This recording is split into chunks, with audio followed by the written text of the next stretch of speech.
আসসালামু আলাইকুম সবাইকে আবারও এমআরএল ফ্রি লার্নিং পয়েন্টের পক্ষ থেকে শুভেচ্ছা। আজকে আমি অত্যন্ত জরুরি একটা বিষয় নিয়ে আলোচনা করতে এসেছি। তো অনেকেই আমাকে কমেন্ট করেছে বা জানতে চেয়েছে যে স্যার নতুন যে মূল্যায়ন হবে, মূল্যায়ন কিরকম প্রশ্ন থাকবে, কি হবে সেটা নিয়ে আমরা জানি না।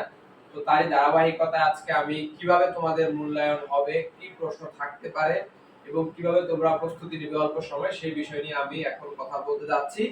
আজকে সর্বপ্রথম হচ্ছে আমরা ষষ্ঠ শ্রেণীর যে বাংলা মূল্যায়ন, ষান্মাসিক সামষ্টিক মূল্যায়ন বাংলা বিষয়ের 2024 সালের সেই বিষয় নিয়ে সাজেশন এবং কিভাবে তোমরা পড়বে ওভারঅল সেই বিষয় নিয়ে কথা বলবো। তো তোমরা আমার পাশে থাকার চেষ্টা করো এবং আমি চেষ্টা করব অন্যান্য বিষয়গুলো এভাবে তোমাদেরকে সাজেশন এবং প্রস্তুতি নেওয়ার কৌশল দেখিয়ে দেওয়ার জন্য। সেজন্য তোমরা আমি যাতে ভিডিওগুলো আপলোড করার সাথে সাথে তোমাদের কাছে পৌঁছে যায়, সেজন্য আমার চ্যানেল এমআরএল ফ্রি লার্নিং পয়েন্টটি এখনই সাবস্ক্রাইব করে নিবে এবং ভালো লাগলে লাইক কমেন্ট এবং শেয়ার দিয়ে সবাইকে দেখার সুযোগ করে দিবে। তো দেখো শুরু করি। বিষয় হচ্ছে এখানে বলা হয়েছে আমাদের 5 ঘন্টা, ম্যাক্সিমাম 5 ঘন্টার পরীক্ষা হবে, সর্বোচ্চ 5 ঘন্টা। কোন কোন বিদ্যালয়ে চাইলে হয়তো 4 থেকে 4.5 ঘন্টার মধ্যে শেষ করে দিবে। তো দেখো 5 ঘন্টার পরীক্ষায় 2 ঘন্টা হবে আমাদের লিখিত, অর্থাৎ 60 বা 65 নাম্বারের লিখিত পরীক্ষা থাকবে। আর পাশাপাশি বাকিগুলো দলীয় অ্যাসাইনমেন্ট থাকবে বা প্রেজেন্টেশন থাকবে, হ্যাঁ? এই ধরনের বিষয় থাকবে। তো দেখো আমরা কিভাবে খুব সহজেই এইটা ভালো করতে পারি, কারণ আমরা প্রশ্ন কিরকম হবে জানি না, তারপরে আমাদেরকে আগে কোনো নির্দেশনা দিয়ে দেয়নি, ঠিক আছে? তো সেক্ষেত্রে আমি কিছু প্রশ্ন তোমাদেরকে লিখে দিচ্ছি, প্রশ্ন আঙ্গিকে অলরেডি লিখে রেখেছি, আরো কিছু অংশ লিখবো। তো তোমাদের প্রথম যেটা করতে হবে আমার সাজেশন সেটা হচ্ছে তোমরা বইয়ের মধ্যে তোমাদের যেই কয় পৃষ্ঠা এই ষান্মাসিক সামষ্টিক মূল্যায়নের জন্য দিয়েছে, ওই পৃষ্ঠাগুলোর মধ্যে যা যা আছে সবগুলো ভালো করে জানতে হবে, ঠিক আছে? তাহলে তুমি যেই আঙ্গিকে প্রশ্নগুলো হোক তুমি উত্তর করতে পারবে। তবে সতর্কতামূলকভাবে আমি বলি, এখানে হয়তো তোমাকে 2 নম্বর 3 নম্বর বা 1 নম্বর বা 5 নম্বরের প্রশ্ন উত্তর লিখতে বলতে পারে। সেক্ষেত্রে তুমি যদি ধরো গদ বাঁধা মুখস্থ না করো তাহলে কিন্তু হবে না। তোমাকে মুখস্থ করার কিছু বিষয় হয়তো থাকবে, শুধু তোমাকে কিছু কিছু বিষয় মুখস্থ করতে হবে। তো আমি দেখিয়ে দিচ্ছি আমার এই যে সাজেশনগুলো দিচ্ছি, এগুলো তুমি সলভ করলে ভালো করে জেনে গেলে তোমাকে দলীয় কাজ দিক, একক কাজ দিক, প্রেজেন্টেশন দিক, যাই কিছু দিক তুমি পারবা। এটা আমি কনফার্ম হয়ে বলতে পারি। যেভাবে হোক তুমি উত্তর করতে পারো। আমি শুরু করি। প্রথমে দেখো, একটি অনুচ্ছেদ লিখে 8 প্রকারের পদ চিহ্নিত করে দেখাও। তোমরা মনে রাখবা যে আমাদের আগে পদ আমরা পড়ছি 5 প্রকারের, কিন্তু বর্তমান আমাদের বইতে পদ বাংলায় 8 প্রকার এবং সেই 8 প্রকারের পদ তোমরা আগে ভালো করে শিখবে, সংজ্ঞাগুলো সব ভালো করে শিখবে। 8 প্রকারের পদ দেখলে তুমি চিনতে পারো।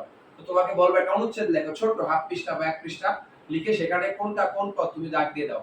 কোনটা বিশেষ্য, বিশেষণ, সর্বনাম, ক্রিয়া, ক্রিয়া বিশেষণ, যোজক, অনুসর্গ, আবেগ তুমি দাগ দিয়ে দিবা, ঠিক আছে? অথবা নিচে লিস্ট করে দিয়ে দিবা। এই একটা ওয়েতে তোমাকে প্রশ্ন করতে পারে।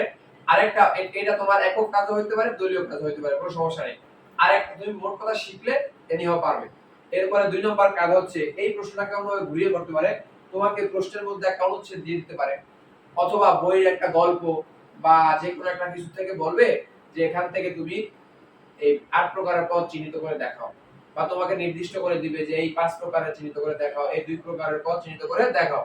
অর্থাৎ পদের ব্যাপারে আমাদের সুন্দর ধারণা থাকলে আমরা যেভাবে হোক উত্তর করতে পারবো। 1 নম্বর বিষয় গেল। 2 নম্বরে দেখো, জ্যোতি চিহ্ন ব্যবহার করে অনুচ্ছেদ লেখো। অর্থাৎ তোমাকে একটা অনুচ্ছেদ লিখতে বলবে, ওই অনুচ্ছেদ বা গল্পের মতো লিখতে বলবে, সেখানে তুমি সঠিকভাবে জ্যোতি চিহ্নগুলো ব্যবহার করবা।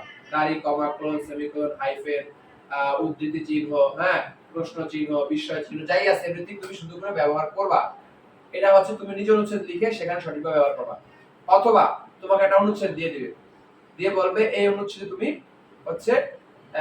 ওরা বিরাম চিহ্ন দিবে না, জ্যোতি চিহ্ন দিবে না, তুমি সেখানে যেখানে যেখানে বলবে সেখানে সেখানে বসাবা। অথবা তোমাকে বলতে পারে যে বইয়ের ওই জায়গায় বা অমুক অনুচ্ছেদে সঠিক জায়গায় জ্যোতি চিহ্ন বসাও। এটাও একক কাজ হইতে পারে, দলীয় কাজ হইতে পারে, তুমি জ্যোতি চিহ্ন ভালো করে শিখে যাবা, ঠিক আছে? আমি সাজেস্ট করব তোমাদেরকে তোমাদের মেইন বইতে অল্প লেখা জ্যোতি চিহ্ন নিয়ে, এর বাইরে গিয়ে পারলে অন্য কোনো সহায়ক বই থেকে হেল্প নিয়ে তোমরা এটা ভালো করার চেষ্টা করবে। এরপরে দেখো,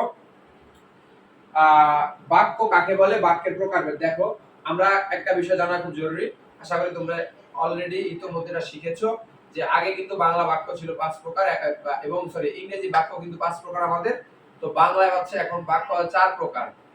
একটা বিবৃতিমূলক বাক্য, তারপরে আমাদের প্রশ্নসূচক বাক্য, আবেগসূচক বাক্য এবং অনুক্রিয়াসূচক বাক্য। ইংরেজিতে যাকে আমরা ইম্পারেটিভ এবং অপারেটিভ সেন্টেন্স বলি, বাংলায় কিন্তু দুটাকে এক করে মার্জ করে তার নাম দিয়েছে আমাদের অনুক্রিয়াসূচক বাক্য। যাই হোক, তোমরা এই 4 প্রকার বাক্য ভালো করে শিখবে এবং বাক্য কাকে বলে জানবে, এবং তোমাকে বলবে যে তুমি একটা অনুচ্ছেদ বা একটা গল্প লেখো এবং এই গল্পে তুমি 4 প্রকার বাক্য সচেতনভাবে ব্যবহার করবা।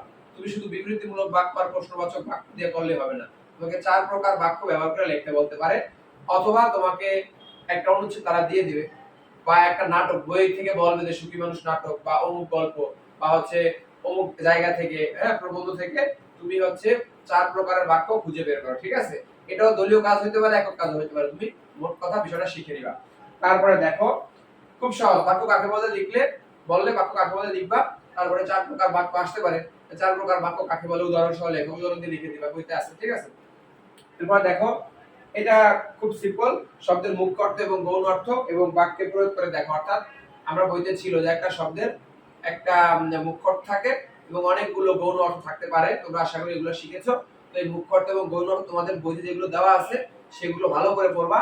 আর যদি কারো সেই মেধা থাকে বা সুযোগ থাকে, ইচ্ছা থাকে, হ্যাঁ, সে হচ্ছে বাইরে তোমার আশেপাশের কোনো বই থেকে তুমি সেটা হচ্ছে তোমার হাতের কাছে কোনো অন্য কোনো বই থাকলে সেখান থেকে তুমি এক্সট্রা করে নিতে পারো, সেটা তোমার জন্য ভালো হবে। ঠিক আছে, তো আমরা হচ্ছে এই মুখ্য অর্থ এবং গৌণ অর্থ একদিকে শিখবো, এবং বাক্যে আমরা জানি যে একটা শব্দটা বাক্যে ব্যবহারের কারণেই কিন্তু কখনো মুখ্য অর্থ হয়ে ওঠে, কখনো গৌণ অর্থ হয়ে ওঠে। যদিও মুখ্য অর্থটা হচ্ছে শব্দটা শুনলেই আমাদের মস্তিষ্কে যেই ছবিটা ভেসে ওঠে সেটাই মুখ্য অর্থ, আর গৌণ অর্থ হচ্ছে ব্যবহারের উপর ভিত্তি করে।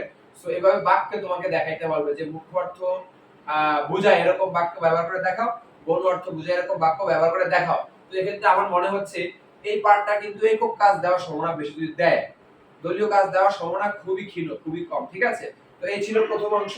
এরপরে আমি দ্বিতীয় অংশে যাচ্ছি, দ্বিতীয় অংশে বাকিগুলো আমি তোমাদেরকে দেখাই দেব।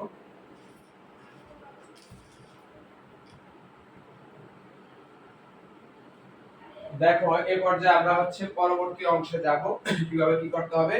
পরবর্তী অংশে প্রথমে হচ্ছে একটি বিষয়, এটা বললে অনেকেই ভয় পেয়ে যায়, একটি বিষয় উপস্থিত বক্তৃতা দেবার চর্চা। অর্থাৎ তোমাকে এটা আসতে পারে যদি আমাদের 2 ঘন্টা লেখালেখির পরে যে কাজগুলো থাকবে বাকি সময় এরকম একটা নির্দেশনা থাকতে পারে, তোমাকে সামনে এসে যে কোনো প্রতি একক কাজ এটা, যে প্রত্যেক জনকে বলতে পারে তুমি একটা করে উপস্থিত বক্তব্য দাও, ছোট্ট করে দিবা 1 থেকে 2 মিনিটের মধ্যে।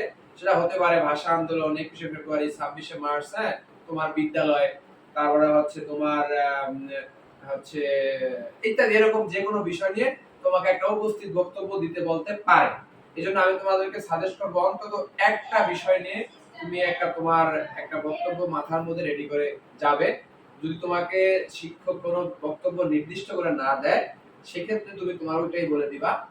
আর নির্দিষ্ট করে দিলে ভয় পাওয়ার কিছু নেই, তুমি যতটুকু পারো ততটুকুই বলবা, তাতে তুমি মার্কস পাবা। তুমি এরকম না যে বাংলাদেশের অনেক বড় বিখ্যাত রাজনীতিবিদ হয়ে গেছো, তুমি গিয়ে সেখানে বক্তব্য দিয়ে ফাটিয়ে ফেলবে, এত বেশি অস্থির কিছু নাই।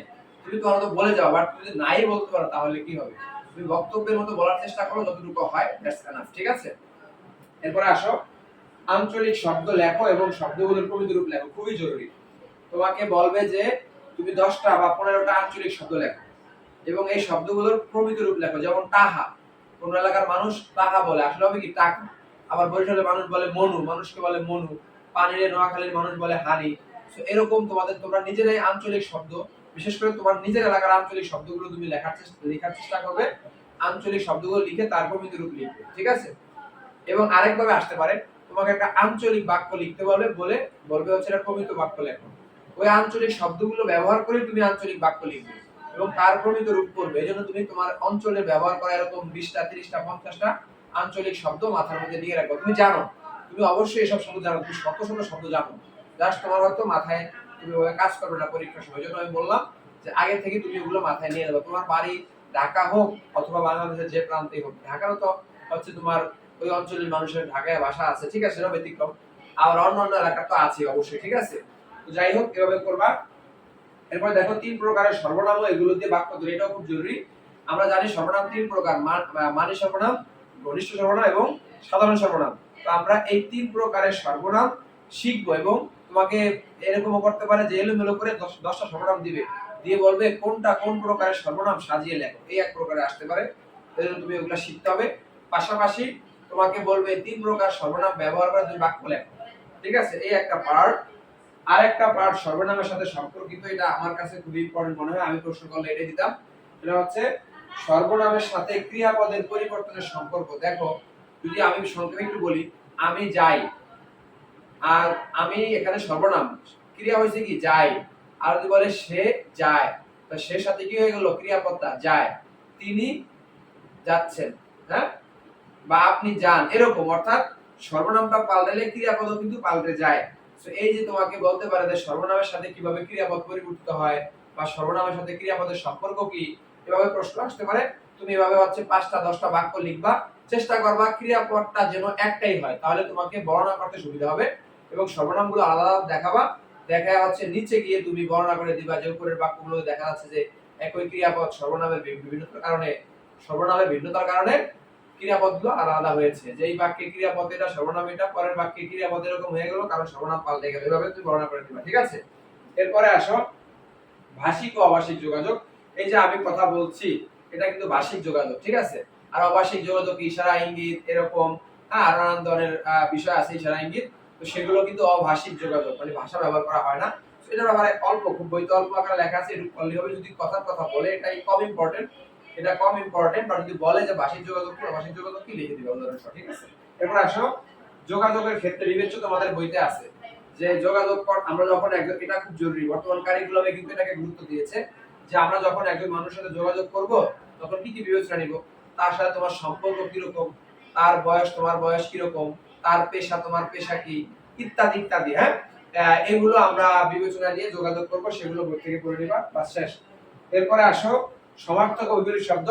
এটা তোমরা হচ্ছে যারা ক্লাস 6 এ পড়ো, অবশ্যই তোমরা ক্লাস 3 4 5 এ সমার্থক শব্দ বিপরীত শব্দ অনেক পড়েছো। সমার্থক শব্দের অপর নাম হলো প্রতিশব্দ, একই কথা, ঠিক আছে?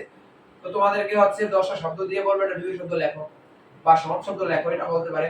অথবা একটা অনুচ্ছেদ দিয়ে সেখানে তোমাকে বলবে যে তুমি কিছু কিছু শব্দের সমার্থক শব্দ ব্যবহার করে অনুচ্ছেদটা আবার লেখো। অর্থাৎ তোমার ধরো অনুচ্ছেদ আছে চাঁদ, তুমি সেখানে লিখবা শশী, আছে সূর্য, তুমি লিখবা আদিত্য, হ্যাঁ, এরকম শর্ত আছে। তোমার এভাবে তুমি পাল্টে দেবে, আছে সমুদ্র, তুমি লিখবা সিন্ধু। সো এভাবে তোমাকে পাল্টে লিখতে হবে সমার্থক শব্দ। এই একটা বিষয় ধরে আসতে পারে। বিপরীত শব্দের ক্ষেত্রে 10টা শব্দ দিবে, তুমি বিপরীত শব্দ লিখবা, একটা নিয়ম। অথবা তোমাকে বলবে একটা বাক্য দিয়ে বলবে বিপরীত শব্দ বসিয়ে বাক্যটা লেখা, এভাবে আসতে পারে। বইতে ফরম্যাটগুলো আছে, পড়বা, বইয়ের বিপরীত শব্দগুলো, বইয়ের সমার্থক শব্দগুলো পড়বা, মোটামুটি হয়ে যাবে। তবে আমার সাজেশন থাকবে যে পারবে অবশ্যই এর বাইরে পড়বা। বইতে খুবই কম সমার্থক শব্দ এবং বিপরীত শব্দ দেওয়া আছে, তোমার সামর্থ্যে কুলালে এবং তুমি যদি ভালো করতে চাও, তুমি চেষ্টা করো তোমার হাতের কাছে যেই বই আছে সেই বই থেকে তুমি সমার্থক শব্দ বা বিপরীত শব্দ আরো বেশি করে পড়ে নিতে, একটু বেশি পড়তে পারলে ভালো দ্রুত করতে পারো। এরপরে আসো সর্বশেষ যে বিষয়টা আমি বলতে চাই, সেটা হচ্ছে জরুরি পরিস্থিতি যখন যা করতে হবে, এই তোমার আই করে থাকতো। আরেকটা বিষয় আলোচনা পরে বলতেছি। জরুরি পরিস্থিতিতে তোমাকে কি করতে হবে, অর্থাৎ তোমার বাড়ির পাশে আগুন লাগলো, কেউ রাস্তা তোমাকে ইমপ্রিজিং করলো, হ্যাঁ, তোমাকে কোনো বখাটেরা উৎপাত করলো, ইত্যাদি ইত্যাদি সিচুয়েশন হইলো, হ্যাঁ, বা কেউ অ্যাক্সিডেন্ট করলো, সেক্ষেত্রে তুমি কি করবা, কার সাথে যোগাযোগ করবা, সেই বিষয়গুলো বুঝে দেওয়া আছে, সেগুলো তুমি একটু জেনে আসবা, বেটার হবে। তোমাকে গ্রুপ কাজ দিতে পারে, অথবা লিখতে বলতে পারে যে এই একটা ঘটনা ঘটছে, এই পরিস্থিতিতে তুমি কি করবা, বা এই একটা সমস্যা হয়েছে তুমি তখন কি করবা, ঠিক আছে? এরকম একটা গল্প লিখতে বলতে পারে। আর সর্বশেষ যে কথাটা বলবো, তোমাদেরকে হচ্ছে একটা গ্রুপ কাজ বা দলীয় কাজ অভিনয় দিতে পারে, অভিনয়। তো এটা আর দুইটা কাজ দিবে।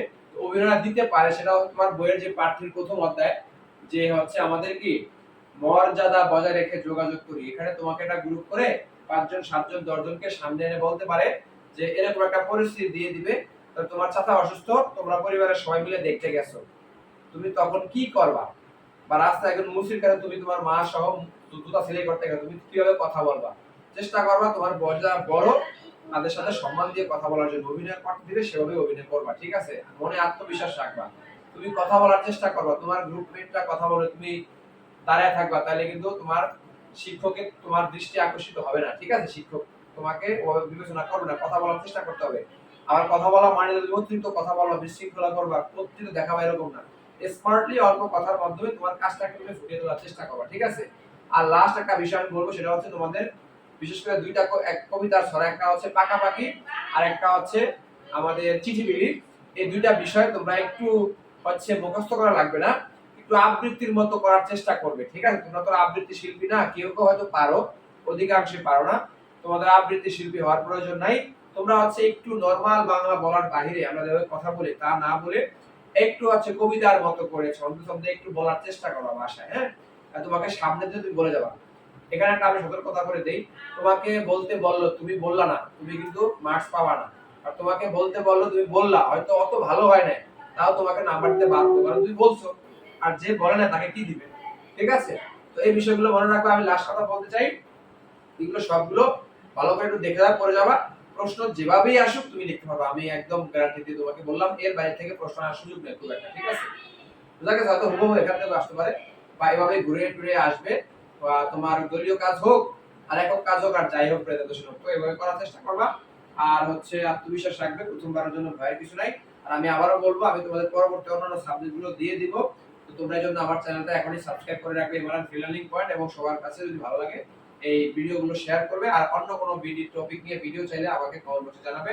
তো সবাইকে ধৈর্য সহকারে এতক্ষণ আমার ক্লাসটা দেখার জন্য ধন্যবাদ জানিয়ে আজকের মতো এখানে শেষ করছি। আল্লাহ হাফেজ।